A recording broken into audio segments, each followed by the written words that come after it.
closet just moved. Uh-oh. Hey, we are live again. I'm so happy to be here with Claudine once more. Bonjour, bonjour. Bonjour. And if you're watching this later, feel free to leave comments and us feedback, because we always go back and look at the comments later anyway. But yeah, today is the Heritage Day in Paris. I know, it's killing me. And it's the end of the Tour de France. Oh yeah, the Tour de France was in Paris today, right? I should be there. I have another friend that's supposed to be here right now too. Bonjour, Ellen. It's good. Hi, Ellen. Ellen, are you in Paris? You have like a very French last name. I feel like that could be a French street. Yeah, I never do the Heritage Day because it's always like a 2-hour wait. It depends on what it is though. Like the Elysee Palace, like it's not even worth it to try. I think one of the first years I went, I was like, oh, I'm going to go see the Elysee Palace. I got there about an hour and a half early, and I waited in line for about 3.5 hours. And then I got to a sign that says, if you're here, it'll be another 4 hours. Oh, so I literally like had to jump. They had all these like, fences and barriers to direct you. And I literally had to like jump a fence because I was like, no, I'm not going to spend an entire day. We're talking about the Heritage Day in Paris, guys. You can go into all the stuff that's normally cut off to the public today. And we don't like waiting in the lines. Hi, Phyllis. Hi, Phyllis. My husband is French via Cuba. Oh, I like that. So that's why you have that last name. That's cool. That's awesome. Your French last name. Yeah, the newsletter this last week had a bunch of some of my favorite places. But some of them you could walk right in. Some of them aren't bad at all, like Hotel de Ville, Palais Royal. But they changed it last year. They started doing a system where you had to actually get a reservation in advance. But it was free. You could do it free. And they just did it because of the Gilets Jaunes last year. So it's probably good they did it because then this year it was already in place.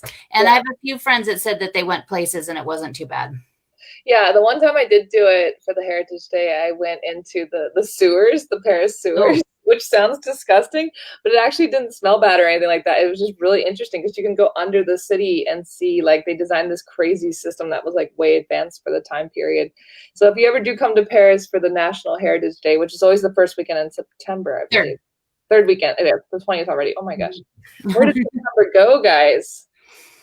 Yeah, the sewers are, I think they've been closed for renovations, but they're normally open, so you could do that anytime.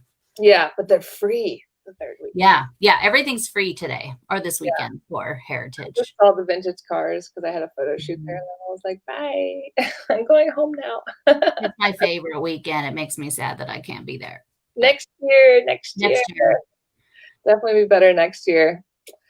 But this year I have so many friends that were like, I was supposed to be there today and I'm not there. And yeah, I can't wait for them to open the borders again. Hopefully soon. Yeah. So who are we talking about today? Today we're talking, where my little notes disappeared. Today we have the ladies entertainers. So we have Jean Avril, Sarah Bernhardt, Edith Piaf, and Josephine Baker. Baker. Yeah, they all kind of are different times too, because Sarah Bernhardt was born in 1844. So she is kind of what is the oldest of the ladies. Then Jane Avril was 1868. Josephine Baker was 1906. And Edith Piaf is the baby in 1915. Oh, wow. Yeah. So it's very varied, the women we're talking about today. Dawn was supposed to be here right now too. Hi, Dawn. Be here right now. I know Claudine was supposed to be here. I have another friend, Michael, that was supposed to be here. Apparently Dawn was supposed to be here. This is really the best time to come to Paris because I love the fall. It's not so busy. It's nice weather. Spring can be hit or miss with the weather. Sometimes it's really cold. Usually September, it's still pretty warm. It feels like summer here right now. I was sweating today. Yeah, it's so nice. Hi, Dawn. Yeah, Dawn's my newest Patreon person. Oh, yay. So appreciate it. We appreciate our Patreons. We always do. That. We put a lot of work into our stuff, so it's so nice to Kathy, it's nice to have you. Kathy. Here. Oh, October is very good too. September, October. I should have been there through basically both of them. Well, Hopefully you'll be here for Christmas. Hopefully Christmas. That's the next goal. Yeah, we'll get there. We'll get there. We're talking about fabulous performing ladies in Paris through history. They were not all at the same time. If you're just coming in, talking about Sarah Bernhardt, Jane Avril, Josephine Baker, and Edith Piaf. So I'm sure you like one, if not all, of those ladies. And we're going to ask you guys some questions. And feel free to give a guess because some of the questions have more than one answer. Mm-hmm. So just kind of, give your best guess. I'm going to copy and paste all 4 here so that you don't forget who we're talking about. Yes, some of the questions have multiple ladies on it. Yeah, so. And it's actually really interesting. Just kind of keep, I kind of try to pick some questions. I came up with some that it'll be just interesting at the end. You could kind of see how so many of them have the same kind of upbringing or have the same kind of things they've dealt with their life. That's definitely something we've noticed in the podcast is how we said at the end of this, I'll have to do like a 6 degrees of separation when it comes to all of them, because it's so interesting how so many of them grew up the same way. And then they became, these famous authors or performers or, and then their lives sometimes intersect, but not in ways that you would think. It's not like they were friends and they went to the cafe. It's like, oh, she ended up dating so-and-so's, stepson. And a lot of them have abandonment issues because their fathers or their mothers were not present, sadly. Yes. A lot of mothers. There's a lot of mothers. If your mother abandoned you, you're going to become like a Paris performer, apparently. I guess so, yes. Yeah, so you're right. Paris is beautiful in any season. How can we complain about Paris? Yes, there's never a bad time to go. All right, guys, we're going to jump into the questions. Feel free to chime in. We love hearing from you. Just give any guess.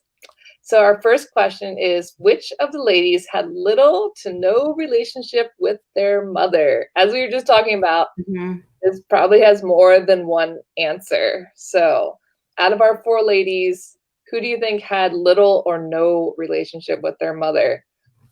Once again, our 4 ladies are Sarah Bernhardt, Jane Avril, Josephine Baker, and Edith Piaf. So do you have any idea whose mom was not in the picture? Which is surprisingly a lot. And Don says Jane. That is one of them, actually, Don. Phyllis says Josephine. That's one of them as well. Exactly. You guys are on the right track. And there's one more that had little or no relationship with their mother. Lynn says Edith and Sarah. Lynn, you are half right. One of those is right. Ellen says Jane. Jane is correct. Avril. Nope, it's not Avril, Phyllis. Oh, I made that up. Yep, it is Jane Avril. Sorry, Phyllis, you're a genius. But Lynn has our other lady, but you had to pick between Edith and Sarah. So you think Edith had no relationship or Sarah Bernhardt had no relationship with their mothers? So much drama with the moms in Paris. Definitely difficult to have your mom out of the picture. You guys are good guessers, by the way. It actually was Edith Piaf. Yes, Dawn is correct. Lynn is correct. Yep, that's exactly right. Those 3 women. I'll let Claudine explain more on that one. Yeah, it was sadly it was Edith, Jane, and Josephine. And Edith, the very famous story of her being born on the, she liked to tell everybody she was born on the doorstep of her, where her parents lived. And her mom basically gave birth to her and pretty quickly just walked away from her. And that was the end of it. I don't think she even actually ever saw her again. I was watching La Vie en Rose, the movie with Marion Cotillard, which is such an amazing movie. They actually show that she's with her mother in the movie until she's a few years old, which I was like, wait a minute. No. Yeah, she's not, but right. Jane Avril's mother was probably the worst of the bunch. She was horribly abusive to her. She tried to force her to become a prostitute. She beat her, treated her like her personal servant. That one was pretty bad. So they did have a relationship for a few years, but then finally she got away from her. And Josephine's mother, she basically, from a very early age, didn't really have a lot to do. In fact, she basically forced Josephine to go live with the family and be a live-in maid at the age of 8 years old. Wow. Talk about like getting to work at a young age. 8 years old, becoming a maid. A live-in maid at 8. And the people that she lived or that she worked for, the woman of the house got mad at her one day and took her hands and put it on a hot oven and burned her hands. Oh, that's terrible. I mean, she's just a child. These women lived through a lot, which is how they became famous. Because, you know, when you go through hard times, it makes you sometimes work harder. Yes. Yeah. If you're just tuning in, we are talking about famous female performers in French history. Sarah Bernhardt, Jane Avril, Josephine Baker, and Edith Piaf. So our next question for you guys are good guessers. This is also multiple women. It's which of the women never knew who their father was? So can you guess the women that didn't even know who their dad was? Out of Sarah Bernhardt, Jane Avril, Josephine Baker, and Edith Piaf. And we talk about all these women in the podcast. Not all of them have come out yet, but we can chat about all of them in length. Yeah, I think Edith comes out in a few weeks on the 12th, but then the rest of them are a little. Sarah's in October as well, and Jane's not till January. Yeah, a little further. We've got a few recorded. We've been busy, guys. Ellen, you're correct. Sarah never knew who her dad was. You're right too, Phyllis. Sarah had no idea who her dad was. But there's two more ladies that did not know who their father was. Someone is either watering their plants outside my window or it's raining. It's always hard to tell because people dump their water from like above you. Wasn't there going to maybe be thunderstorms?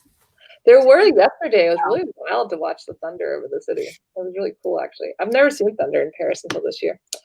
Don says, Jane, you are correct. So we have Sarah and Jane. They did not know who their fathers were. One more. There's one more lady who had no connection to her dad, didn't even know who her dad was. And that would be between Edith Piaf and Josephine Baker. Who do you guys think did not know who their dad was? So a lot of times they didn't have either of their parents. It's so sad. Mm-hmm. These are like orphan performers in Paris, and these were tough times. Phyllis, that's a good guess, but it actually was Josephine Baker. She did not know who her father was either. Yeah, it was Josephine, Jane, and Sarah. Josephine never knew at all. That was believed that it could have been a German man that she grew up in St. Louis, Missouri, and her mother was had quite a few different occupations. Yeah. And she actually was working for a German family that was living in St. Louis. And they think that maybe that might have been her father just because of how her mother was treated in the hospital by being a Black woman, that she was actually able to stay in the hospital for a while to be taken care of, but they don't really know. Jane, of course, she never knew at all who he was. There was a few people because her mother was a prostitute, so hard to tell who dad was. Probably makes it a little difficult. Yeah. And Sarah, the same, she didn't either. She later had to come up with a name because she was getting the Legion of Honor award, and so she had picked a name of somebody that they knew when they were kids, when she was a kid. But that was crazy. Yeah, none of them even knew who they were. That's not that uncommon. We've been finding that a lot. Yeah, a lot of these women. So if you're just tuning in, we're talking about female performers in Paris history. And you can pick between Sarah Bernhardt, Jane Avril, which I just learned about Jane Avril with you, Claudine. I didn't know who Jane Avril was. Josephine Baker and Edith Piaf. So our next question is, who brought the can-can to England and Spain? So this woman was a can-can dancer, and she took it from France over to England and Spain. So do you have any guesses out of our four ladies? We do process of elimination on some of these. Yeah, I don't think Edith Piaf was can-canning. No, that would have been interesting to see. Yeah. And Don says Jane. Lynn says Jane. You guys are good. It was Jane Avril. She was a Can girl. Yeah, a lot of people will know Jane from the many lithographs that Toulouse-Lautrec did of her when she was a dancer at the Moulin Rouge. And she started dancing at the Moulin Rouge pretty much right after it opened. One of the founders of the Moulin Rouge saw her and asked her to come perform. And so she started performing there. And then she met Toulouse-Lautrec. They had a very close friendship, and he would actually do posters for her personal shows. And it definitely added to her fame. That's so cool. Lynn knew Toulouse liked painting Jane. Toulouse was like hanging out with all the ladies. He fell in love with Susan Valadon as well. Yes. Kind of destroyed him, didn't she? Yeah. Susan. I like Toulouse-Lautrec stories. You're such a funny man. Yeah. All right, guys. So our next question is, whose mother was a lady of the night? Sometimes I just give things away. We kind of give our answers away. I may have already told you, but this is two different women. Yeah. Their mothers were both prostitutes, and not in their lives, obviously. So whose moms do you think were prostitutes? Out of Edith Piaf, Josephine Baker, Jane Avril, and Sarah Bernhardt. Who had a prostitute mother? Give us two guesses. Hey, Zena, it's good to have you here. Learn some French history. Josephine and Sarah. We're guessing on whose mother was a lady of the night in France. And you can guess between Sarah Bernhardt, Jane Avril, Josephine Baker, and Edith Piaf. So Lynn says Josephine and Sarah. You're close, Lynn. One of those is correct, but the other is not. Does anyone else have a guess about who had a lady of the night for a mother? Tough times, guys. They go by a lot of names over there. Yeah. I like lady of the night, though. That's my favorite. So you are right with Sarah. Sarah Bernhardt's mother was actually a prostitute. Yes, you're right, Zena. You're good. Yep, Sarah Bernhardt. Her mother was a lady of the night. It actually wasn't Edith or Josephine. Although I thought Edith's mother was a prostitute. Well, I think they're, in a way, you could almost say all four of them. But like concrete information, it's Sarah and Jane. Sarah Bernhardt and Jane Avril. We have concrete proof. Yeah, and Sarah's mom tried to even get her involved in it as well as Jane's mom. Sarah Bernhardt later was said to have maybe taken on a few clients of her own when she needed some money. Yeah. I mean, it's good to have a fallback plan. It's the oldest profession in the world. There's only so much you can do when women weren't even allowed to learn how to read and write. That's true. That's true. All right, guys, you're some good guessers. So once again, we were guessing between Sarah Bernhardt, Jane Avril, Josephine Baker, and Edith Piaf. And our next question is, who fell in love with a French boxer named Marcel Cerdan? Am I saying it right, Claudine? I think so. So this, one of our famous ladies, she fell in love with a French boxer. Do you think it was Sarah Bernhardt, Jane Avril, Josephine Baker, or Edith Piaf? Who fell in love with a French boxer? I didn't know this before. That's very interesting. I feel like all these ladies had many interesting lovers. Ellen says Josephine. Not a bad guess. Does anyone else have a guess about who fell in love with a French boxer? Do you think it was Sarah, Jane, Josephine, or Edith? Hard to guess. Carrie says Piaf with lots of hearts. Carrie, you're right. It was Edith Piaf. It was Edith Piaf. That was like her great love of her life. And he was married and had like 3 children, but that really didn't stop them, even though she was probably the most famous person in France, if not, also in the United States at that time. But it's kind of surprising for how much she was devoted to him, that their relationship only lasted a little over a year because he was killed in a plane crash on his way to go visit her in New York. Oh, that's so sad. Yeah, and so she kind of never really she had other loves after that, but I think that was definitely the love of her life. She never recovered after the loss of her. No, no, Her no. And he was like a big time, like he was like the major like French boxing star. So, between the two of them, they were very well known, and that it was all over France that the two of them were involved. I love it.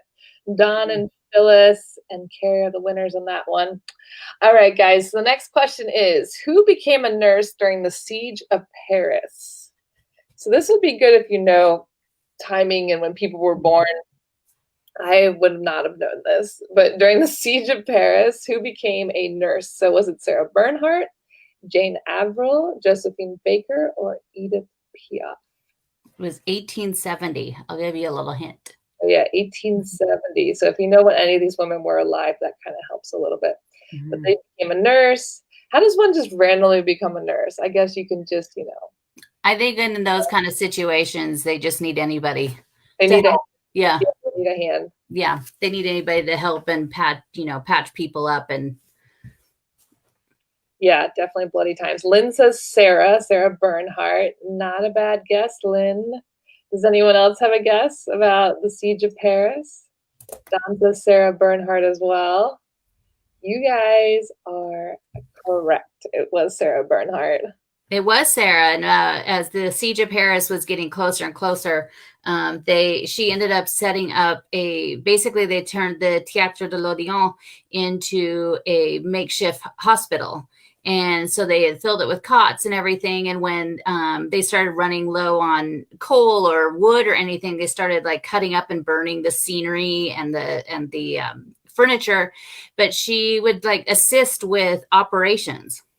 Yeah. No, but she also brought her personal chef in that would come there and make soup for people. And then once the siege got really too close to Paris and they had to get out of there, she put a bunch of most of the people up in like hotels and in apartments that she had found to take care of them so they could get through it.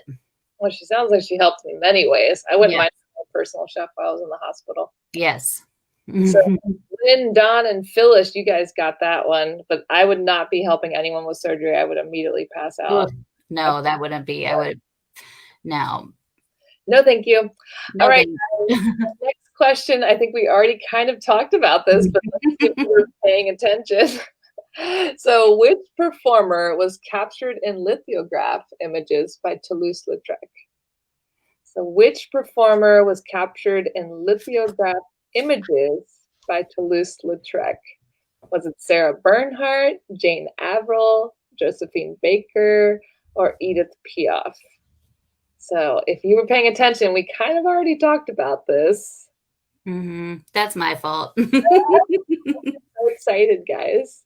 So Don and Lynn and Kathy all say Jane Avril. The posters are super cool. They are very cool. Phyllis says Jane. You guys got it. You were paying attention. Yes, sorry. It was Jane. And you could see a bunch of those at the Musée de Montmartre, because didn't you just see some of those when you went? Yeah, I have a membership to the Museum of Montmartre. It's only 40 euros a year, guys. And it's my favorite museum in Paris. Obviously, I live here too, so I like that. But it's so cool because it's never busy. And they have a little cafe, a little black cat, and all the history of Montmartre and the original posters, bar. Yeah. It's so cool. Yeah, it's really cool. That little room when you come in, when you first go in on the right, and has all that different history of like even when it was way before. Yeah. Montmartre is just like this hill, and it was a hill when there was like mining. They were up here mining for plaster, basically. And it's really cool to see the old photos of Montmartre, and it hasn't changed that much besides the giant church and the fields are gone. But that's why there's still some windmills up here, because it was all farmland. All right, guys. So this is one of my favorite questions. Who created a family of adopted children and named them the Rainbow Tribe? So this woman, she adopted a bunch of children and she named them the Rainbow Tribe. Do you think it was Sarah Bernhardt, Jane Avril, Josephine Baker, or Edith Piaf? Don, you are correct. They also make terrible wine up here. There's a little vineyard. and every year they harvest the wine, which is actually coming up in October. Yeah. October It's like 10th. the first or second weekend, I think. It's the Harvest Festival. It's super fun. All right, guys. So Phyllis and Lynn say Josephine had the Rainbow Tribe. Oh, I've never been to the Lapon. I need to go there. Have you guys all? Have you been, Claudine? I haven't. It's like you get to sing along old French Yeah. songs, but I've just never gone. And with COVID, I'm definitely not going. It's very small. We need to go with Giuseppe so he could sing all the songs. Oh, he would love that. All right, guys. Josephine, I feel like it's unanimous. It was definitely Josephine Baker. She had a rainbow tribe of children. She did. It was later in life, and she adopted all these children. She had 12 different kids from 10 different countries.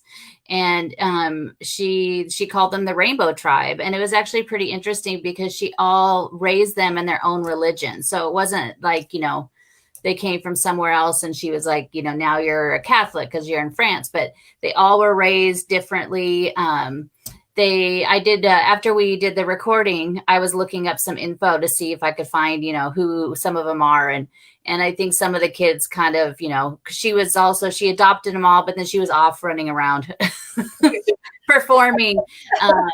But it's one of the children, the son, did a lot of research to try to find out who his grandfather was. And he's the one that actually did the research to find out that as far as he got was he thinks his grandfather was this German man, but that was it. That's so wild. I feel like we talked about this on the podcast. Josephine Baker was like the original Angelina Jolie adopting all around the world and trying to give them like their culture, but also just disappearing. yeah, it's pretty amazing though. I think that's super cool. Josephine Baker was cool. I love the show we did about her. Yes. All right, guys, good guesses. It was a unanimous on that one. You guys rock. The next question: who helped create the careers of Yves Montand and Charles Aznavour? Am I saying that? Yes. Wait. So who helped create the careers of Yves Montand and Charles Aznavour? I don't know who those people are. Who are they? You don't know who either one of those people are? No. Yves Montand was like this very suave Frenchman. He was also in a lot of movies. He did the movie with Marilyn Monroe, and I can't remember the name off the top of my head, but he was very, very handsome. He was a hottie? Yes, and Charles Aznavour was a French singer as well. He just died a couple years ago. I think he died maybe last fall. I don't know. He died right when I was there. He lived a long time. Totally a French Cary Grant. Exactly, Ellen. Which makes him amazing. We're at Yves right now, right? Yes, Yves, yeah. I'm looking him up right now. Yeah. You guys are all correct, by the way. It is Edith. Edith. Oh, yeah, he does look like Cary Grant. I'm looking at him on Google. Which I love Cary Grant, so if there's a French Cary Grant, then I'm going to love it even more. There's a really cool picture of him hanging out with like Marilyn Monroe, it looks like. Well, they had a little affair when they made the movie. What is the name of that movie? Is it the How to Marry a Showgirl? I don't know. The Marilyn Monroe, Le Sauvage. But she actually, it was during World War II. And Edith kind of was like helping him out and was trying to, he was trying to be a singer and she kind of took him under her wing, and then he became really famous, and then she was like, forget it. And they had some sort of relationship. So it's interesting that Yves Montand could go from Edith Piaf to Marilyn Monroe because they're very, very different. Very different. Charles Aznavour started out, Let's Make Love. That's it. Thank you, Ellen. Of course, that's the name of it. French Cary Grant, but Charles was like her fix-it guy around the house and driver and stuff, and he also kind of liked to sing, and so she would actually bring him with her on tour, and so she definitely between the two of them with Charles, she definitely kind of helped that she pushed him out, and you've heard Charles songs before. I'm sure I have. I just don't know things. Yeah. Cheryl's going to go to the chateau where Josephine lived with her million kids, the Rainbow Tower. That would be fantastic. I've heard great things about Dordogne. I need to go Mhm. there. It's a very cool place. All right, guys. The next question. Who changed her name to remind people of one of the most beautiful months in Paris? So this woman changed her name. This is not her original name, and she wants people to think of a beautiful month in Paris. Was it Sarah Bernhardt, Jane Avril, Josephine Baker, or Edith Piaf? So if you speak any French at all, I can figure this one out pretty quick. Trying to think of the most beautiful month in Paris, she changed her name to the name of a month. Phyllis and Lynn, yes. I learned this during the podcast. Ellen, yes. Avril, which is not far from English, I feel like. Yeah, April, Avril. Mm-hmm. I would not say Avril is the most beautiful month in Paris, though. I think, well, it's my birthday month, and I'm usually always there. Usually, when there's not a pandemic. Yeah, but actually, a friend of hers told her she should change it partially so her mother couldn't find her. Her mom kept trying to find her. In the podcast, we talk about how she was in a hospital for a while, and she convinced them to let her come see her daughter because she's like, she's my daughter, I'm her mother, and then she would take her outside and beat her. So it was a lot of, just to change her name because that's just kind of what you did when you took the stage. But it was also just so she could hide from her mother and her mom wouldn't know where she was. That is so sad. Mm-hmm. Her mother sounded terrible. Yeah, but her friend said, you should change it to what it sounds. So, because that's, her friend Robert told her to change it too, because it sounds like the most beautiful month in Paris. And what was her original name? Oh, gosh. Hang on. What was it? I know we talked about it in the podcast, but I definitely forgot. Jean Baudon. Oh, that's not pretty. Yeah. I mean, it's okay, but Jane Avril sounds so. Yeah, Jane Avril. Yes. I like it. Slide tongue. Jane Avril. Yeah. Okay, guys. So, what performer did Alphonse Mucha capture in his life-size lithographs? Alphonse. That's a fun name. Mm-hmm. Mucha. He was Czech. I was gonna say that's definitely not a French name. Mm-hmm. And so I think it's her. I've heard it I think in Czech it's probably Muka or something like that. I've heard it different ways. Muka. But in French, everybody says Musha. So he captured her in his life-size lithographs. You think it's Sarah Bernhardt, Jane Avril, Josephine Baker, or Edith Piaf? Yeah, he did some amazing stuff. There was an exhibit 2 years ago, I believe, at the Musée de Luxembourg. That was all his stuff. It was just fascinating.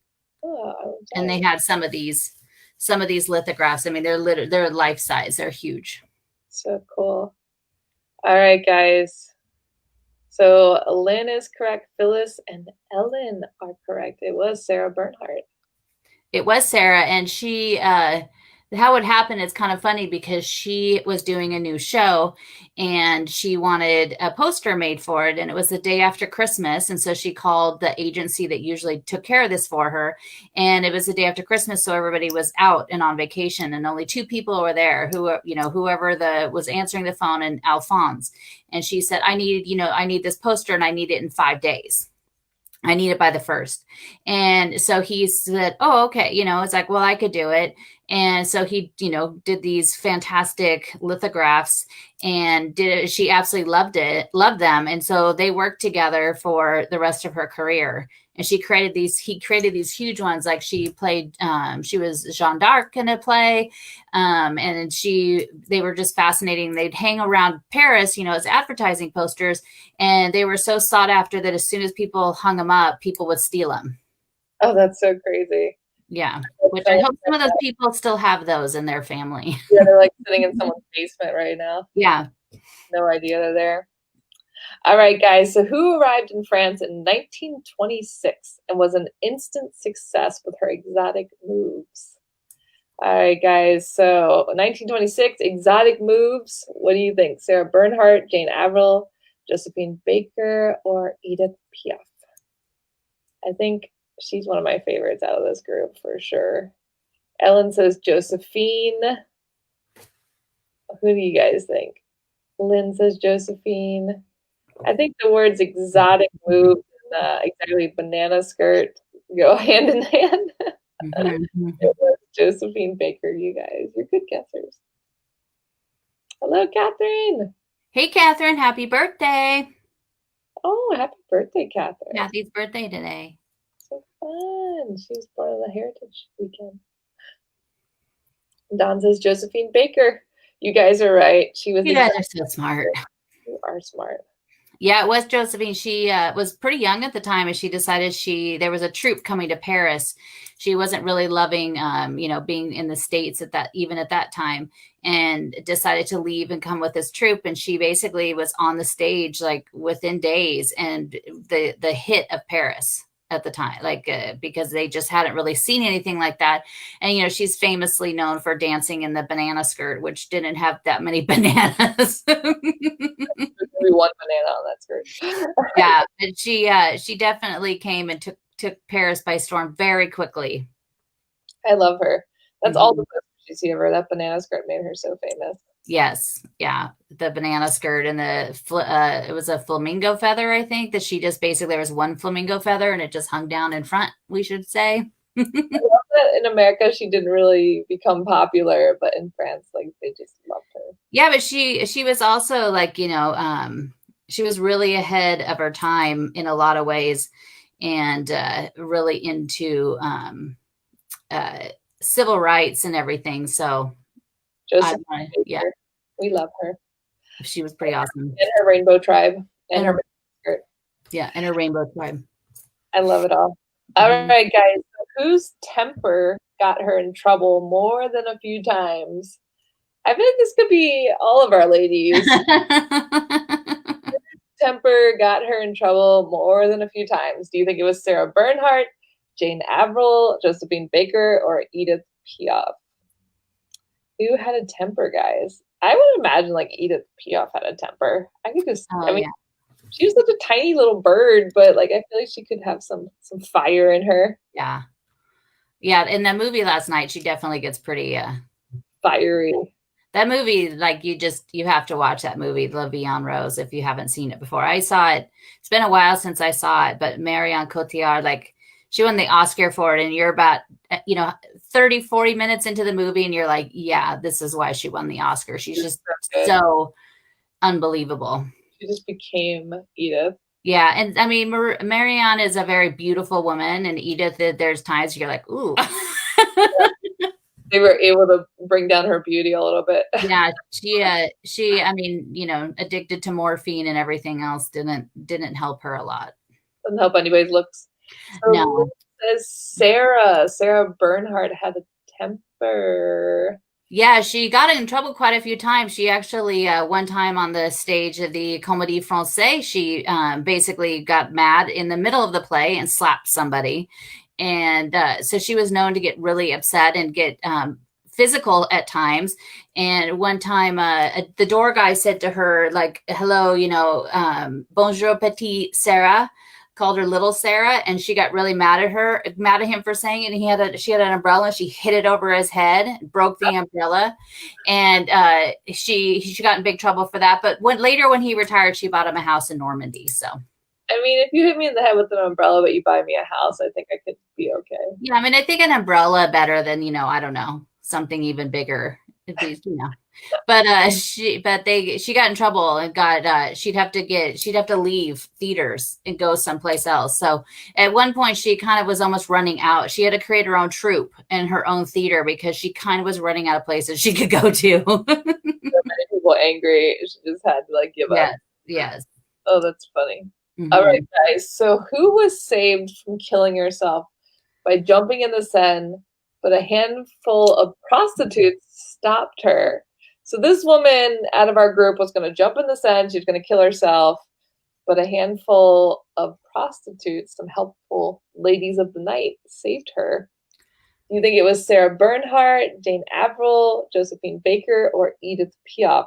Which we talked about this before. I'm like, how do you just die by jumping in the Seine unless you don't know how to swim or something? But also it could have been winter, I guess. And also it could have been much more disgusting. Yeah.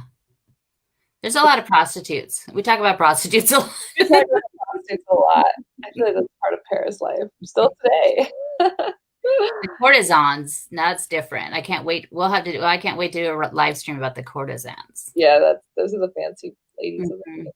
So Lynn says Jane, Dawn says Jane, Phyllis says Jane.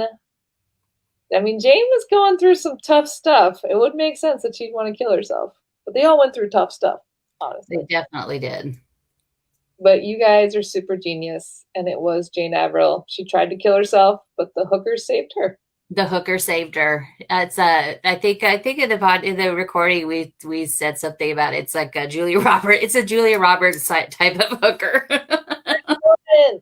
But Jane was really upset because she had been at a hospital for a while, and she kind of started to have this crush on somebody, and it wasn't really fully returned, and so she was just beside herself, and she decided, I'm sure being beaten by your mother and everything else she had gone through, it all came to a point, and she was going to jump into the Seine, and some prostitute saw her and stopped her and took her in, so she was actually living with the prostitutes. So it's full circle. Her mom's a prostitute, tried to make her become a prostitute, and then the prostitute saved her and took care of her. And that's where she started to see, the other side, the nighttime side of Paris, not in a bad way, in a good way. And that's when she really started to become a performer, started dancing. I feel like every time we say the word prostitute, we should have to drink a glass of wine. That's good for our live stream. This is our when we do the courtesans, we'll have to do a drinking game with it. All right, guys. So our last question: who refused to perform in segregated clubs? So was it Jane Bernhardt, Jane Avril, Sarah? I just said yeah. Josephine Baker or Edith Piaf? Who was refusing to work in the segregated clubs, which were still happening in France as well, or just America? I can't say that. I'm gonna be good and not give it away. Our people are so smart. I know. I kind of started to allude to it earlier that I stopped myself. Look how smart our group is. Lynn, Ellen, Phyllis, Dawn. They're right. It was Josephine Baker. It was Josephine. Yeah, she was a huge civil rights activist, as I, of course, alluded to a few minutes ago. But she'd come to the U.S. and she did not like coming to the America because of all the segregations and all the issues happening here. And so she would refuse to perform at clubs if they were segregated. And so she was at this one club and it was about to start, and she, had this rule, and they said that they, no, it won't be a problem. And the show started and she realized that, it was only white people in the audience. And so she got mad and basically walked off the stage. Well, in the audience was Princess Grace of Monaco, and with all of her very, influential, rich friends. And she basically took her by the arm and was like, let's get out of here. So they walked out, and they had a friendship through the rest of her life. But Josephine was so involved in it. She came and she was at the march in Washington with MLK Jr. And after he died, Martin Luther King's wife asked her to take over for him and be, the voice. And she said no, because she didn't want to come back to the U.S. She didn't want to be here. Also, I mean, she would have been putting her life in danger. I mean, yeah, it's also quite sad that how long ago that was and how little has changed. Yeah, Josephine Baker, she was a great woman. Yeah, she was definitely pretty amazing. Yeah. Maggie didn't know that Josephine Baker was in Dordogne. I didn't know that either. And now I want to go visit the Rainbow Tribe home. Yeah, that we talk about the house in the podcast, and how at the end she couldn't afford to pay. She would have money, and then she wouldn't have money. And when she didn't have money, she would then go on tour, and she'd go tour all over, the U.S. and other places early on. And then she would only want to be paid in cash. So she'd come back with, we talk about in the podcast, it was something like basically the equivalent now of like $3 million or something like that. I can't remember the exact number. But so she'd have all this money and she'd do all these things, and then she would have no more money left. And they tried to take the house from her. And she basically chained herself in the kitchen. Everyone does. Yes. so crazy. All these women are so wild, and I adore all of them. And Yeah. we adore you guys for coming and hanging out with us and giving us feedback and guessing with us, because we love chatting with all of you every other week. And we will do this again. Who are we talking about next time, Claudine? Next, in 2 weeks, we're going to talk about the ladies of the salon. So over time, if you do any research about Paris history, you come across the salons, and they go back to like the 17th, 16th century, where people would have these gatherings in their home, and it was always the, intellectual mucky mucks and stuff. It's pretty fascinating, but it's gone through so many periods of time. Yeah, definitely. The salons are fascinating, because it was basically a way to get your art seen when it couldn't be seen. It's kind of like the museums and stuff like that. Yeah. Right? Yeah. So some of the courtesans would have these salons. Juliette Recamier would have the salons, and sometimes they would get them in big trouble with, like, Juliette would get forced out of France by Napoleon because of it. Napoleon kicked a lot of people out, I feel like. Yeah, he didn't. It's good to be an emperor, I guess. If you don't like something, you just get rid of them. Maggie's asking, how many children did Josephine have?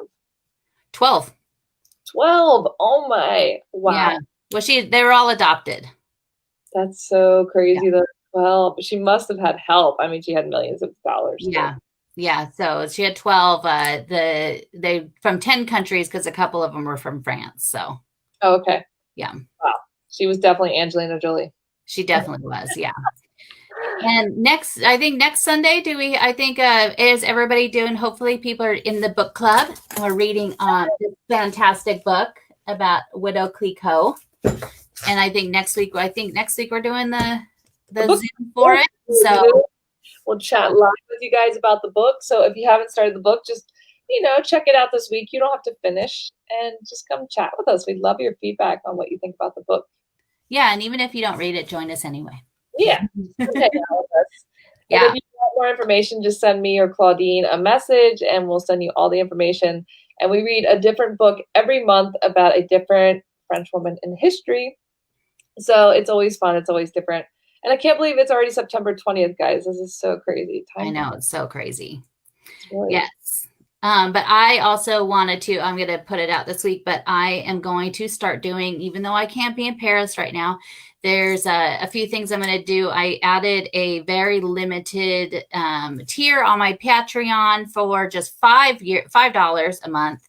You could join and get access to videos I'm going to start doing. So I'm going to do some stuff from our art museum here. We have some French paintings and stuff, because I can't fill that void of not being in the Louvre, but I'll try.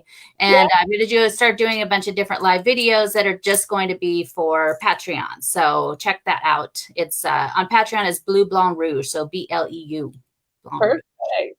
Yeah, we can add that in the show notes too. And Lynn's asking what book we're reading for October. Have we decided that yet? We haven't decided. We usually announce it at the Zoom.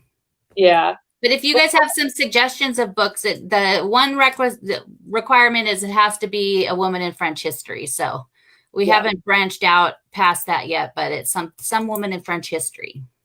Yeah, someone that you love. Yeah. I love talking to you guys live too. It's great connecting from around the world, and we're all passionate about France, obviously. So definitely tune in. And if you have any questions, just send me or Claudine a message, and we're happy to chat with you guys. So. Oh, and tomorrow's podcast is actually about Clicquot, Madame Clicquot. Yeah. So you have to drink a glass of Clicquot while you listen to it. Google La Vie Creative. You can find the podcast anywhere. It's on Spotify, iTunes, World Radio Paris. And we chat about her life, which was very fascinating, like all our ladies.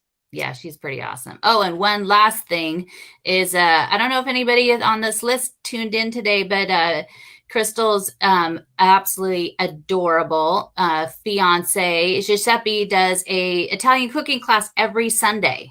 And today it was, what was it, penne with salmon? Yeah, we're making our own pasta next weekend, live with you on Zoom. He's from Sicily, and we have a kitchen with a view of Paris. So we like to give you little views of the Eiffel Tower as we cook. And if you're interested in joining us, every week we cook a different Italian dish in Paris, and you cook along with us live on Zoom. So send me a message if you'd like to join us. And if you can't join this weekend, that's fine. We can add you to the email list, and something different every week. We have a lot of people join with their kids. It's super fun. It's just fun to connect around the world, guys, because we can't travel. So we are traveling virtually. Yeah, everything he makes. Let's see, made gorgonzola gnocchi a couple weeks ago. I still am dreaming about that. We made our own pizza. And pizza. But yeah, pasta from scratch, the actual pasta from scratch next week. So if you'd like to join, send me a message on Facebook, and we're happy to have everybody. And we will talk to you guys soon. Thank you so much, and enjoy the rest of your Sunday. Merci. A bientôt.